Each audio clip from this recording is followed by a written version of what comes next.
Hello, I'm Ronald Wimbley, and you're listening to Forced Valor Radio. In today's episode, Private First Class Brandon Herrera, a Texan tinkerer with a penchant for the absurd, lands on Kadena Beach during the Battle of Okinawa, armed with a modified ukulele and a potato gun he calls the Spud Nator. As the U.S. forces confront Japan's entrenched defenders in a campaign that would claim over 200,000 lives, Brandon's unorthodox inventions and relentless ingenuity begin to turn heads among his fellow Marines. From coconut slingshots to a blaring record player, his bizarre tactics carve a legend into the blood-soaked coral of the island. The title of this episode is The Ballad of Brandon Herrera and the Great Okinawa Turkey Shoot.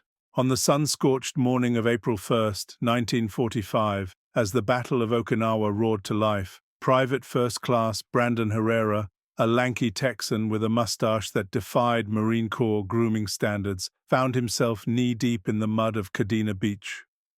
Operation Iceberg, the Allies' audacious plan to seize Okinawa, Japan's final defensive bastion before the home islands, had just begun. Over 180,000 U.S. troops, backed by a naval armada stretching to the horizon, faced 130,000 entrenched Japanese defenders under Lieutenant General Mitsuru Ushijima. The island, a 60-mile-long snake of coral and volcanic rock, was about to become a meat grinder, claiming over 200,000 lives by June 22, 1945. But nobody told Brandon that. He was too busy polishing his secret weapon, a modified ukulele strung with barbed wire. Brandon, assigned to the 1st Marine Division, wasn't your average grunt. Back in San Antonio, he'd been a tinkerer, notorious for turning toasters into flamethrowers. When the landing craft hit Kadena, he didn't clutch an M1 Garand like his buddies. No, Brandon hefted a contraption he called the Spud Nator, a potato gun jury rigged from a bazooka tube, a bicycle pump, and a sack of Okinawan sweet potatoes pilfered from a local farm. "Ammo's edible," he'd quip, grinning like a man who'd already won the war. The first week was deceptively easy. U.S. forces, expecting a slaughter, rolled through northern Okinawa with minimal resistance. By April 4th, they'd secured Kadena Airfield, turning it into a hub for P-51 Mustangs. Brandon, however, wasn't content with mopping up. On April 6th, as Japanese kamikaze pilots began their apocalyptic dives, over 1,500 would strike U.S. ships by June. He decided to revolutionize anti-aircraft warfare. Stationed near Yomitan, he unveiled his second invention, the Herrera hair razor, a slingshot made from a Jeep's suspension springs, loaded with coconuts stuffed with firecrackers. "Aim for the Zero's egos," he'd yell, launching his flaming nuts at 500 miles per hour. Miraculously, it worked. On April 7th, during Operation Tengo, when U.S. carrier planes sank the mighty battleship Yamato north of Okinawa, Brandon's hair razor distracted a squadron of kamikazes targeting the USS West Virginia. A coconut sparking like a 4th of July finale lodged in a Zero's cockpit, sending it spiraling into the sea. The Navy credited Task Force 58, but Marines on the ground whispered of Herrera's nutty gambit. Brandon just shrugged, munching a raw sweet potato. "Physics, boys, it's all physics." By late April, the battle turned grim. Ushijima's forces retreated to the Shuri Line, a fortress of caves and bunkers around Shuri Castle. The 1st Marines, including Brandon's platoon, slammed into this meat grinder on May 10th. Rain turned the ground to sludge, and Japanese artillery, hidden in limestone cliffs, rained hell. The Sugarloaf Hill complex, a 50-foot knob, changed hands 14 times. It was here that Brandon's absurdity reached its zenith. On May 15th, pinned down by a machine gun nest, Brandon ditched his Spud Nator, out of potatoes tragically.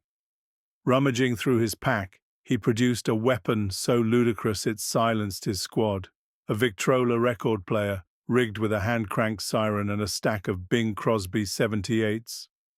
"They'll surrender from sheer annoyance," he cackled. Crawling through mud under mortar fire, he set the contraption 50 yards from the Japanese bunker and cranked it to life. White Christmas blared at 120 decibels, echoing across Sugarloaf. The Japanese, expecting a banzai charge, froze in confusion. Seizing the moment, Brandon lobbed a satchel charge, disguised as a pineapple crate, into the bunker, silencing the gun and earning his platoon a foothold. This stunt, dubbed Operation Crooner, broke the stalemate. By May 18th, Sugarloaf fell to the Marines. Brandon's platoon pushed south, and on May 29th, they helped capture Shuri Castle after Ushijima's forces withdrew. The battle dragged on, with mopping up operations until June 22nd, when organized resistance collapsed. Okinawa cost the U.S. 12,500 dead and 37,000 wounded. Japan lost over 100,000 troops and countless civilians. But Brandon, he emerged unscathed, ukulele still slung over his shoulder. On June 25, 1945, at a battered airfield near Naha, Major General Pedro del Valle summoned Brandon. The general, stifling a smirk, pinned a silver star on his muddy blouse.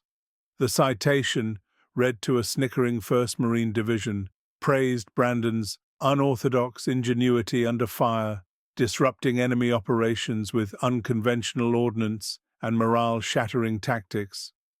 The Silver Star, 3rd highest U.S. combat award, was fitting for his bizarre heroics. Previous recipients included legends like Chesty Puller, who'd bled for less ridiculous stunts. As Brandon saluted, a coconut rolled from his pack. "For the next war, sir," he winked. Del Valle sighed, wondering if the Corps could survive another Herrera. Okinawa was won, Japan's fate sealed, and Brandon? He was already sketching a banjo-mounted flamethrower, dreaming of Iwo Jima's sequel. Again, I'm Ronald Wimbley, and you've been listening to Forced Valor Radio. For more content like this, visit forcedvalor.com. Stay tuned here for further episodes of Forced Valor Radio. And always, please like and subscribe.